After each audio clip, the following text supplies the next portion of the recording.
Bom, primeiro eu queria agradecer o convite e dizer que, na verdade, eu gostei muito de ter sido convidada para coordenar essa mesa, porque eu acho que as pessoas que falaram aqui trouxeram questões muito importantes e trouxeram a adoção um pouco como, eu diria, um conceito limite entre o jurídico, o social e o psicológico.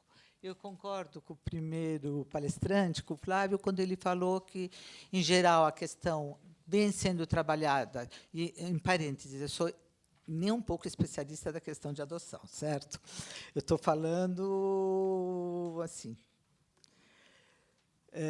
como cidadã só. E quando ele diz que a sociologia e a antropologia têm muito a dizer. E como todo conceito limite, ele é um conceito que exige que a gente amplie nosso olhar e nossas referências. E, por isso, eu gostei muito, né, da fala da Maria Antonieta, quando ela retoma o mito do amor materno. A primeira pessoa que eu ouvi falar disso, não sei se ela foi a primeira de fato, que foi a Elisabeth Batender, né, quando ela falou sobre o mito do amor materno, mas numa outra sociedade que não a nossa, sociedade francesa, onde ela chama a atenção que esse mito do amor materno nasce com a família burguesa. Eu acho que é importante a gente historicizar algumas coisas, porque antes da família burguesa, né, tal qual nós a conhecemos, porque a gente tem a impressão que o mundo sempre foi como esse que nós conhecemos, né? E isso, né, e, na verdade, a família burguesa é muito recente. Né? Essa estrutura mamãe, papai e filhinhos, historicamente, ela é muito recente. E é essa que criou esse mito do amor materno. Né? Antigamente, bom, evidente que a Batender trabalhava sobre uma outra sociedade, mas ela dizia assim, no velho regime, os nobres mandavam os filhos para as amas de leite e diziam, olha, se sobreviver na adolescência, manda de volta. Né? Quer dizer, não dá para falar de amor materno. Né? Então, me parece que, para qualquer discussão desse tipo, é fundamental atravessar o mito, né? E não transformar o amor materno em algo instintivo, e saber que é uma construção cultural que já dura um certo tempo, mas que é uma construção cultural como todo o resto. E aí, o que nós fazemos com essa construção cultural hoje? Porque hoje nós estamos vivendo uma outra mudança, a meu ver, importante, que talvez a gente não tenha se dado conta ainda, que a criança está virando um produto raro. Né? As famílias grandes vão acabando, as famílias do filho único cada vez mais frequentes. Quanto mais rico o país, menos se tem filhos, né? Quer dizer, grande parte do mundo está com crescimento negativo da população.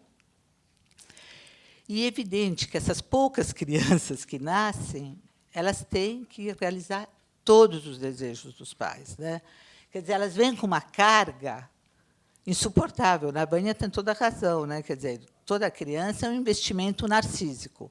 Agora, quando você tem 2 ou 3 ou 4, você divide esse investimento narcísico um pouquinho. Né? Diz assim, e esse puxou o pai, que chato, mas esse é igualzinho a mim. Tem todas as minhas qualidades. Quando tem um só, né, ele tem que realizar todos os sonhos, de onde essa criança única, né, é hiperinvestida sob todos os pontos de vista, o que é muito pesado para a criança também, né, porque ela quase que ela não tem mais infância, né, ela tem que já se preparar para ser aquele futuro adulto que vai realizar os pais.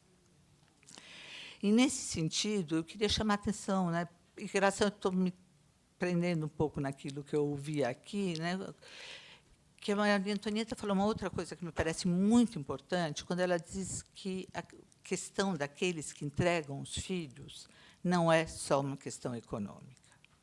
Eu, pessoalmente, estou convencida disso. É evidente que a questão econômica sobredetermina, de alguma maneira, a questão, mas ela não pode ser reduzida a uma questão econômica. Né? Porque um filho tem que ser sempre adotado. Aquele que sai da nossa barriga, ele precisa ser tão adotado, de alguma maneira, quanto o outro. Né? Esse pequeno estrangeiro que chora, que grita, que fica vermelho, né? A gente precisa adotá-lo, precisa entender o que ele tem a nos dizer, né? E é assim que ele vai ficar. Ele vai se humanizar, vai entrar na linguagem, porque nós falamos por ele, né? Ele está com frio, ele está com sono, ele está com fome, ele quer uma mãe, né? Ele sorriu, ele falou isso, ele falou aquilo, né? E as mães entendem umas palavras, né, que qualquer semelhança com aquilo que elas ouvem é mera coincidência, mas ela falou mamãe, né, falou papai, e coisas do gênero, né? Então, realmente, me parece que considerar a adoção só como um problema econômico de famílias que não conseguem dar conta dessas crianças é empobrecer a questão. Muitas pessoas, antigamente, tinha aquela roda da fortuna, né, onde as mães deixavam a criança na frente da igreja. A gente não sabia se eram pobres, ricos, nobres, ou gente com muito dinheiro, né, porque era uma entrega anônima. Então, isso me parece que, em termos de políticas públicas, é evidente que a política pública ela não pode trabalhar psicanaliticamente falando, mas é importante que ela saiba, pelo menos, como pano de fundo, que o problema não é só econômico, ainda que é basicamente, digamos, pelo menos num país como o Brasil de hoje, ainda econômico, né? Mas tem mães que dão os seus filhos sempre porque elas não se suportam ver ou não dão conta de se ver nessa situação de mãe, ou seja, não a situação de alguém de quem um outro depende integralmente. Porque ser mãe é isso. Durante algum tempo, pelo menos, ter o encargo de alguém que, se a gente não alimentar, não conversar, não sobrevive. Né? Aliás, o Spitz fez essas experiências, né? E as crianças que não foram acalentadas, faladas, tocadas, ninadas, bom, elas não sobrevivem psiquicamente, né? Então, não basta dar mamadeira e dizer que a criança está alimentada. Ela precisa de outros alimentos, né, para ser humanizada. Ela precisa do alimento do amor, do olhar, da fala. Nesse sentido, né, me parece, sim, que é fundamental esses grupos psicossociais onde você pode fazer com que as pessoas falem desse desejo, falem um pouquinho dos seus fantasmas, porque é mesmo que elas querem adotar, o que essa criança vem reparar de um narcisismo mal assentado, ou de uma crise narcísica, ou de uma impossibilidade de ter filho. E tem mais uma coisa, né? Pelo que a ciência diz, daqui a pouco não vai mais precisar de um útero realmente para engendrar filhos, vão nascer de fato, né? Tem, como que é o nome mesmo daquele cara que eu sempre esqueço? É o Henri Atlan, que é um médico físico, ele diz que, daqui a alguns anos, vão nascer crianças sem a participação de um homem e de uma mulher, que vai ser muito curioso, né? E que, se isso for verdade, né? Se isso de fato acontecer, para humanizar, nós vamos ter que humanizar essas crianças, né? Elas não vão ser robôs, elas vão ter que ser cuidadas e tratadas como todas as outras. Então, nesse sentido, né, eu acho que, sim, a criança adotada talvez traga uma grande quantidade de Unheimlich para os pais que vêm adotar, né, desse estranho no qual eu não me reconheço. Mas, por outro lado, eu acho que um pouco toda criança é estranha, né? Todas as crianças trazem um pouco esse estranho, né?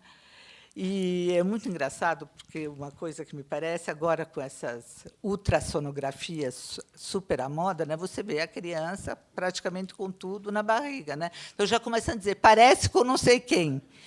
Né? Esse parece é uma maneira de se apropriar dessa criança, porque, evidentemente, que aquela criança não parece com ninguém ainda. Né? Mas, quando você nomeia, parece com a mamãe, com o papai, na própria escolha do nome, eu quero que chame assim, como minha avó, como minha tia, você já está humanizando e acolhendo. A criança adotada já vem com uma outra história, muitas vezes com outro nome, que você troca o nome, que, para mim, é uma questão seríssima. Né? Como que é isso? A criança vem nomeada e você muda o nome dela. O nome é a primeira coisa que alguém recebe na vida. Quer dizer, isto, né, ela recebeu da mãe. Né? Então, essas coisas todas, né, a mim, me colocam inúmeras questões. Então, talvez, só para fechar, para eu poder ouvir depois o que, eventualmente, os outros querem responder, eu acho que, voltando um pouco para Batender, né, acho que a gente não pode esquecer que, embora ela tenha posto o dedo numa coisa que eu acho que é fundamental, que vale para todas as sociedades, a gente não pode esquecer as diferenças. No entanto, numa sociedade europeia, aristocrática, onde as coisas se rompem com a Revolução Francesa, né, onde um rei, apesar de tudo, é decapitado, e uma sociedade escravocrata como a nossa, né, onde o senhor de engenho tinha vários filhos, né, os naturais, os não naturais, com a escrava, e essas crianças já iam, alguns eram adotados, outros não. Quer dizer, essa adoção brasileira faz parte da cultura brasileira, né? Não tem como não levar isso a sério. Agora, isso é contra a lei? É uma pergunta. E por que é uma pergunta? Né? Porque eu acho que pega numa característica nossa, né? Que a lei que funciona. Ora, a lei, né, que funcionaria como um terceiro em todas as situações, né, eu acho que nós somos os ases em como burlar a lei. Né? E alguém, não me lembro mais qual de vocês falou... não, eu já vou voltar lá, acho que eu já lembrei. Então, essa questão da lei, né, e mais, né, a gente, toda vez que fala de lei, a gente só ouve falar de direitos. Né? Eu nunca ouço falar de deveres. E é uma coisa que eu acho muito curiosa, né? Porque me parece que não há direito ser um dever.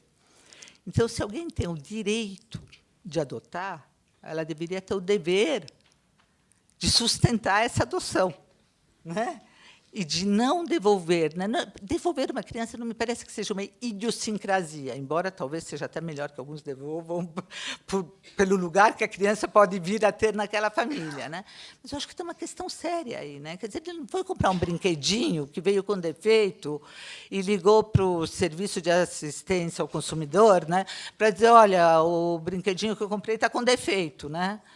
Ele adotou uma criança que sentiu ser acolhida para depois ser devolvida. Quer dizer, isso tem marcas depois que não vão acabar nunca. Quer dizer, como é que fica, né, nesses grupos, né, essa contrapartida do dever? Né?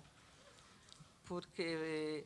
E a última coisa, né, que acho que foi a Antonieta que falou, que eu achei muito importante, quando você chamou a atenção também, que a questão não é econômica, você diz assim, há mães que escolhem, né, entregar os seus filhos. Né? Eu acho que, por mais dolorosa que seja essa escolha, eu concordo que é uma escolha. Né? O sujeito se depara sempre com escolhas, né? E paga por elas. Às vezes, o preço que ela paga é altíssimo, mas eu acho que é importante poder ver nisso uma escolha do sujeito. Né? Não é coitadinha, não teve estudo, é muito pobre, não sabe o que é. Não. Né? Talvez ela é muito pobre, talvez ela não tenha estudo, mas, mesmo assim, ela é um sujeito psíquico que escolhe e que paga pela sua escolha. Né? Porque, senão, nós entramos numa infantilização, né, e desresponsabilização do sujeito, que me parece bastante perigosa. Então, agora eu vou devolver a palavra para as pessoas que falaram antes de mim,